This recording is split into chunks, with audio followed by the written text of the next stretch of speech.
Mesdames, Mesdemoiselles et Messieurs, la France a très chaud du côté du Niger. C'est très chaud sur la France et parce que le Niger dispose désormais d'une preuve irréfutable contre la France.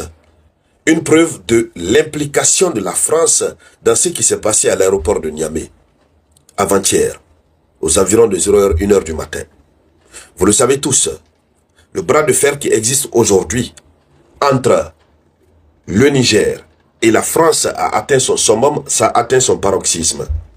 Alors, cette affaire d'uranium français qui se trouve stocké dans la base unifiée du Sahel est en train d'aller très loin. Nous avons appris selon les autorités et selon les médias locaux nigériens que, évidemment, ceux qui sont venus, les assaillants qui sont arrivés pour pouvoir déstabiliser. L'objectif, selon les informations que nous recevons, l'objectif n'était pas de faire quitter l'uranium, l'objectif c'était de faire exploser l'uranium. En réalité, si la France ne peut pas profiter de l'uranium, que le Niger n'en profite pas. C'était ça l'objectif, selon les informations non officielles que nous recevons. Mais l'information officielle diffusée par le général d'armée Abdourahmane Tiani, qui est le président du Niger, démontre clairement que nous ne sommes plus dans un cas de soupçon. Nous sommes dans une accusation directe et frontale de la France avec preuve à l'appui.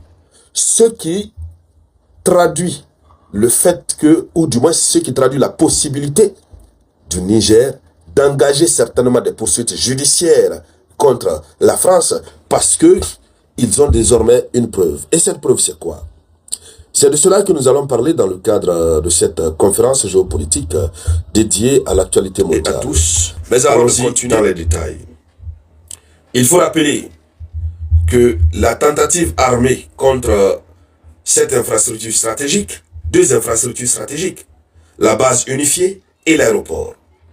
Comme on le disait, l'objectif c'était de faire exploser l'uranium.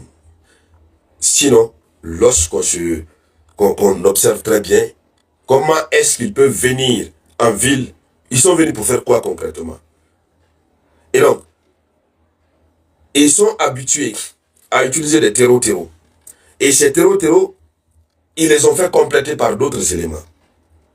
Selon l'information donnée par le président Tiani, ces terreaux qui ont été neutralisés, ces assaillants, c'est comme cela qu'ils les appellent, il y avait un Français qui faisait partie.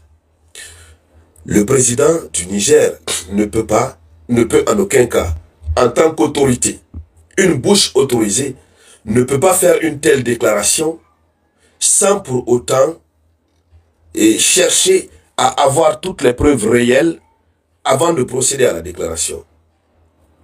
Il ne peut pas dire que ce dernier qui a été retrouvé est un Français s'il n'a pas toutes les preuves. Alors, il faut déjà dire que les images circulent. Je ne veux pas mettre l'image ici parce que voilà, c'est l'image de quelqu'un qui est déjà au repos éternel. L'image n'est pas jolie à voir pour éviter d'être censuré.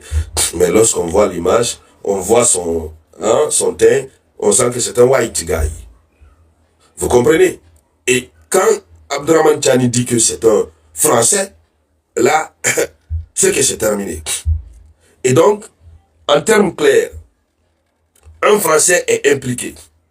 Ça veut dire qu'ils ont trouvé sur lui, sûrement un passeport, en tout cas des documents qui permettent de savoir que effectivement c'est un Français.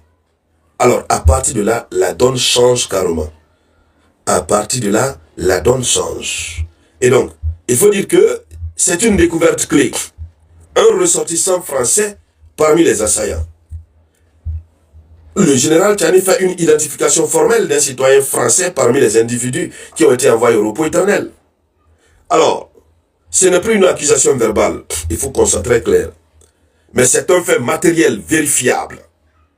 C'est un fait matériel vérifiable qui met donc la France dans une position très délicate. Ça résume tout ce que le Niger et le Sahel ont toujours dit concernant la France.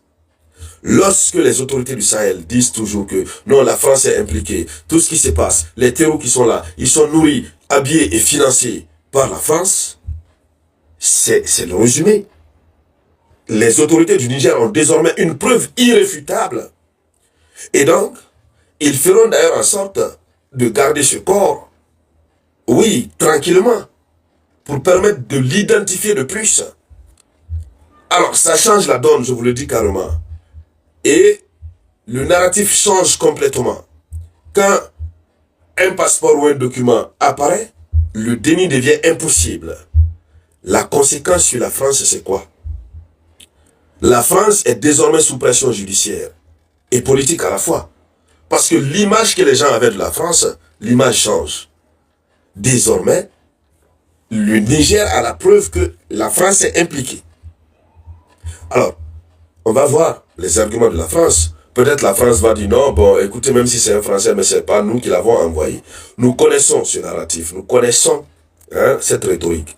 Non, même si c'est un Français, ce n'est pas nous qui l'avons envoyé. Chaque citoyen est libre de s'engager dans n'importe quelle opération, etc., etc. Oui, cet argument peut sortir.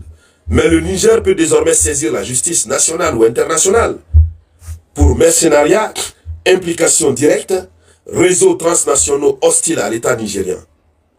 Donc, la preuve humaine, l'identité est le socle de toute procédure. Le droit commence là où la preuve existe. Et donc, ce qui met le Niger dans une position de force. Dans une position de force. Du moment où les autorités du Niger ont la possibilité de prouver que c'est un citoyen français impliqué dans cette affaire, c'est que c'est gâté sur la France. Alors, Paris est face à un dossier explosif. La France ne peut plus balayer l'affaire d'un revers de main. Ça va être difficile. Toute tentative de minimisation sera perçue comme un aveu de gêne. Ça, c'est très clair. Donc, c'est une affaire qui peut durablement affaiblir la position française sur l'échiquier mondial. En tout cas, ce qui reste clair, cette lutte a trop duré entre les autorités du Sahel et la France.